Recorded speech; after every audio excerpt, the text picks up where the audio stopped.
Hi guys, welcome back. I know it's been a while since we've been on spring break, but if you need a reminder of what's been going on, feel free to go back in our channel and check out chapters 1 through 4.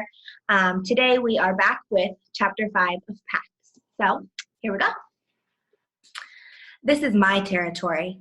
Pax was so startled that he nearly toppled from the oak trunk that he'd been drowsing on. All day he'd been keeping watch and seen nothing larger than a grasshopper, and now here was a bright-furred vixen. He had never seen another fox before, but he knew. Younger and smaller, and a female, but a fox. Instinct told him also that the way that she holds her ears and tail erect meant she expected his submission. I hunt here. Pax felt an urge to run back to his crude nest and press himself into the remaining stalks, as if retreating to his pen, but he resisted it.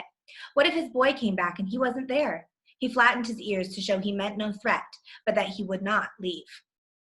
The vixen paced over, and Pax drew in her scent, as familiar as his own, but also so exotic. He sniffed and bristled in distrust as the human scent on him. She sniffed and bristled in distrust as the human scent was on him. Pax had been born with that same instinct as well, but distrust is no match for his kindness administered consistently and unmeasured, especially in creatures new to the world. Pax had only been 16 days old when Peter had rescued him, a fatherless, motherless curl of charcoal fur, his eyes barely yet opened, and it wasn't long before he'd come to trust the quiet, gangly boy who brought him home. The vixen poked her pointed snout in to sniff him more closely and bristled again. The scent is my boy's. Have you seen him? Pax shared the most important features of his human, his naked round ears, the towering legs, so improbably long that Pax always feared he would topple over when he ran, his black curly hair that grew into different lengths, then became short again. No humans are here, but they are approaching. Just then, Bristle's head rose, as if jerked by an unseen wire. Her ears pricked, trained on a slight rustling in a nearby tuft or broom's edge. Her rear began to twitch, gathering energy. She sprang high, and then, paws tight over her black nose, dived into the grass with a flash of a white-tipped tail. Pax sat up, alert. In a second, Bristle's head had reappeared in her jaw. In her jaws was a wood rat. She leaped clear of the grass, bit through the rat's neck, then dropped it on the ground. Orphaned before he'd been weaned, Pax had never seen or eaten raw prey. His hunger rose at the blood scent, and so did his curiosity. He took a cautious step closer. Bristle growled, and Pax retreated to watch from a safe distance. He grew hungrier as she crunched bites. He thought of brimming comfort of his kibble bowl, the pleasure of Peter's hand-fed treats, and the ultimate reward, peanut butter. He needed to find his boy. His boy would feed him. Before he could ask about the approaching humans, Bristle picked up what was the remains of the rat, a single hind leg with its long tail, and stalked off with it dangling from her jaw. Pax watched as she wove her way between grass tufts, becoming only flashes of white and flame, leaving. He was swept by the memory of his human's car, roaring away in a single spray of gravel. Just before she slipped into a fringe of ferns at the wood's edge, she paused to glance at him over her shoulder. At that moment, a sharp snap from a fallen oak startled her. It was followed by a red streak of fur that hurtled from the dried foliage, flew over the weeds, and landed on her back. Pax flattened himself. He could hear the vixen's yips as she scuffled with her attacker, but they sounded more irritated than afraid. He poked his head up. Bristle pounced on a ball of fur and bit it hard. To Pax's surprise, a smaller, skinnier version of herself unfurled at her paws. Pax was stunned. Never had he suspected that foxes might soar like birds, whose swooping arcs were not yet any movement he himself could achieve. The little fox flipped onto its back and gave his belly into submission. But this seemed only to make Bristle angrier, her chattering now punctuated by jabs and nips. Pax bounded over, overcome by curiosity.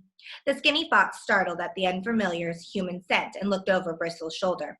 His eyes widened when he spied Pax, and he scrambled to his paws. Friendly, he announced to Pax. Brother but not littermate of the vixen. Play. Bristle bared her teeth and snarled at her brother. Dangerous. Stay away. Pax ignored Bristle's warning posture and met the greeting. Friendly. You flew. Bird? The little fox bounded back into a fallen oak, then sprang onto its trunk. One fork of the dead tree angled up. The small fox walked lightly along its length. He looked down to make sure Pax was watching. Pax dropped and tucked his paws under his chest, but it was hard for him to keep from leaping onto the tree to try it himself.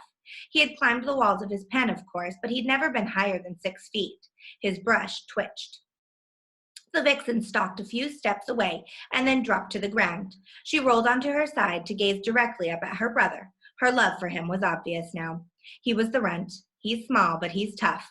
I don't want him with me when I hunt, but he follows me. She tossed her head and growled at Pax as though blaming him for her brother's play.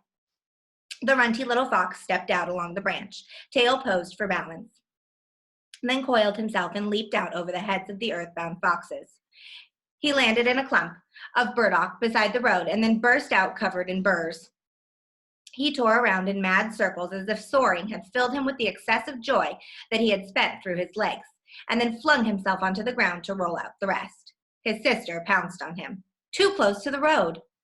While she pulled the burrs from his coat, she scolded him for the recklessness of his flight, but Pax marveled at it.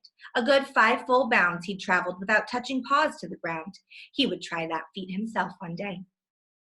When the runt managed to get to his feet, he lowered his head and nuzzled his sister. She knocked him back to the ground, only mock rough this time, and then sat on him, pinning him down. He struggled a little bit, but never really tried to upset her, and he protested only meekly when she began to groom him. Pax settled himself in a respectful distance away.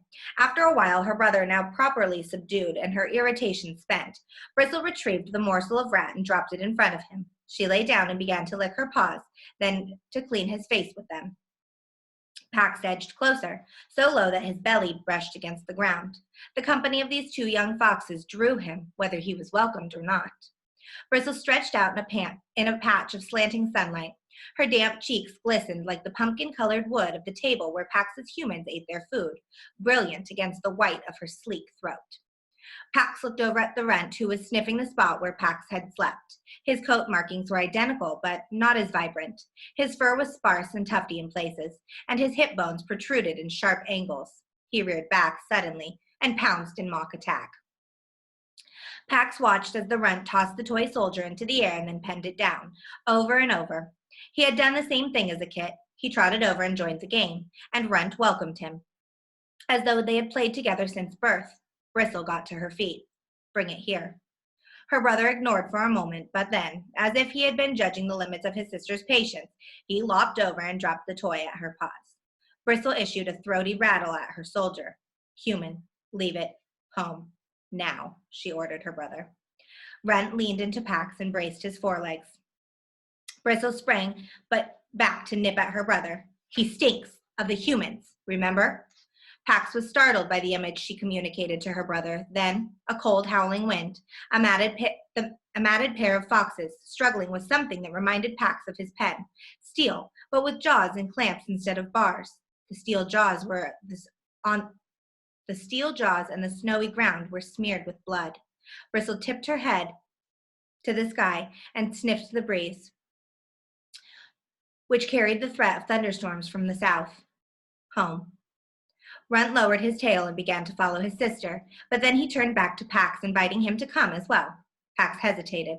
He didn't want to leave his spot where his humans would return to, but dark clouds were rolling in, and just then thunder boomed in the distance.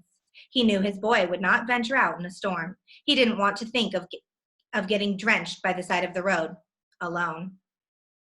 He tucked the toy soldier into his cheek and set out after the 2 foxes. Bristle turned when she sensed his presence. One night only, human stinker. Pax agreed. He would follow his scent back to the road after the storm. His humans would come for him then, and once he found his boy, he would never leave his side. And that's the end of chapter 5. Don't forget to come back tomorrow for chapter 6.